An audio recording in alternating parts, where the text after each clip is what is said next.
ano po ang reaksyon ninyo dito nga po sa naging desisyon ng COMELEC na suspindihin po ang proklamasyon ng Duterte Youth Party List kahit pa po 2.3 million votes po ang natanggap ninyo? Yes, thank you po for this opportunity, ma'am.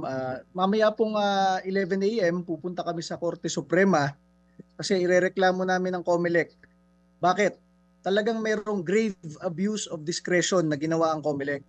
Bakit po natin sinasabi yon? Discretion na lang nila ngayon kung kailan sila magpoproklama eh.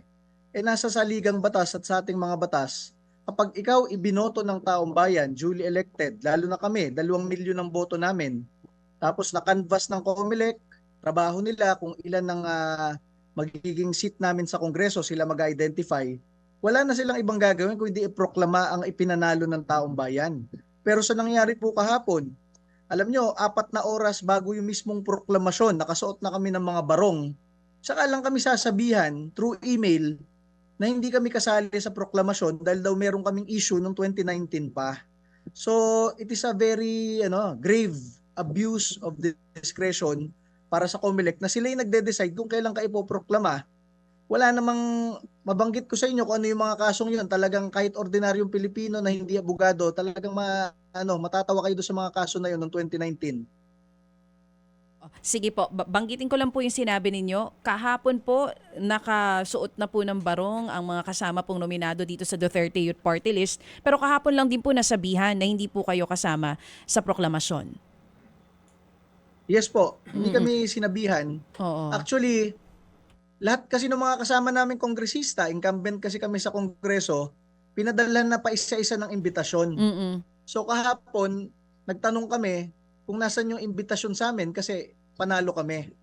So around 12 noon, nag-email sa amin na nag-decide yung COMELEC daw na hindi muna kami isama dahil daw meron silang nakikitang serious allegations nung 2019 pa.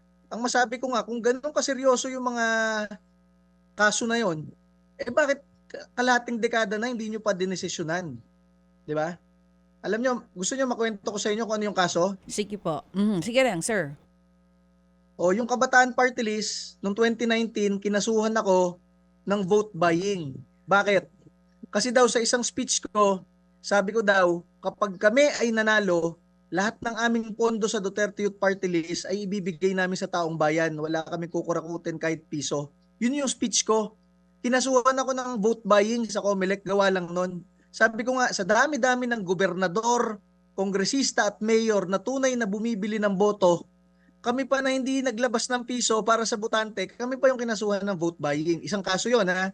Pangalawang kaso ng Kabataan Party List sa amin noong 2019, dahil daw to sa speech ko na sabi ko, kapag kami nanalo sa Kongreso, dedebatihin namin kayo hanggang maubos kayo sa Kongreso. Siyempre ang ibig ko sabihin, dahil mahilig ako makipagdebate, yung parang ginawa namin ni Kaloy Zarate ng Bayan Muna. Debate lang kami ng debate hanggang matalo sila sa Kongreso. Alam niyo yung kaso ng Kabataan Party List sa akin?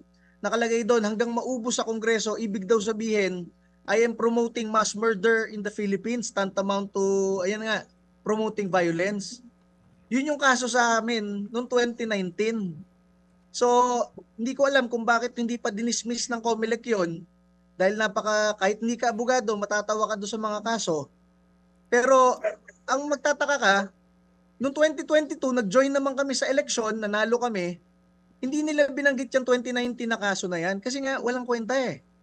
Ngayon kung kailan kami nag-top sa eleksyon, nakakuha ng napakalaking boto mula sa mga Pilipino, tsaka nila sasabihin, hindi, sobrang seryoso ng kaso nyo noong 2019, hindi muna kayo ipoproclaim today. Kaya ire-raise namin sa Korte Suprema mamaya, abuso yung ginawa ng COMELEC na yon. Discretion na lang nila kung kailan sila magpo-proclaim. Yung issue na yon, sana binanggit na nila dati para, kasi naghuling hearing na yun noong 2019 eh.